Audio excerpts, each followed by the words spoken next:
একজন প্রবাসীর তার মায়ের কাছে লেখা একটি খোলা চিঠি। পাঠককে আমি নিজে, কলমিতেও আমি নিজে। প্রিয় মা, মাগো, কেমন আছিস তুই? এখনো কি চশমা খুঁজিস? গাথে সুতোয় শুই? কিরে মা, রাগ করেছিস নাকি তোর এই বোকা ছেলেটার সাথে? এখন কি মাছের পেটি রাখিস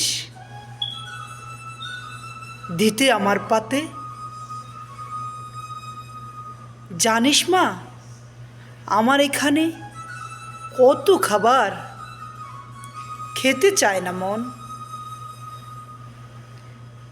এত ভালো খাবার আছে তবুও নেই তোর হাতের রান্না করা সেই ইলিশ মাছের পাতন। মা, তোর পানের বাটায় এখনো কি পান জমিয়ে রাখিস?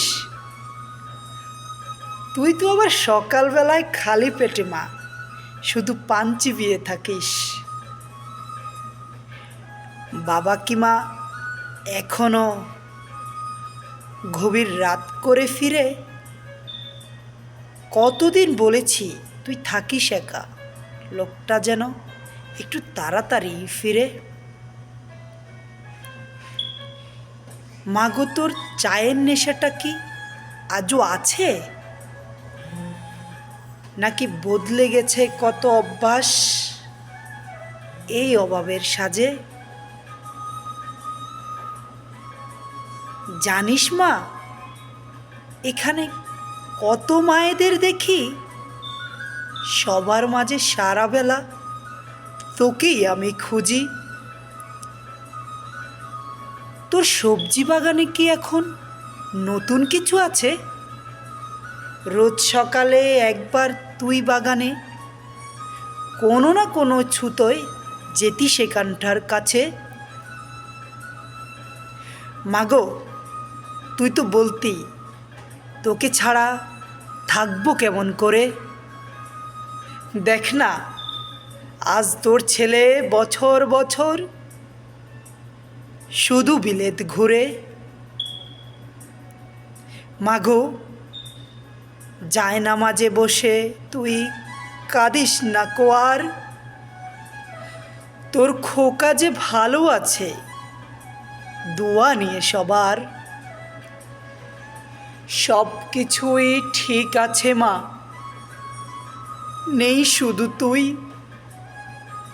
মনের কথা মনে চেপে গভীর রাতে শুই। ভালো থাকিস তুই মা, নিজের যত্ন নিস। বাবাকে আমার সালাম খানি দিস।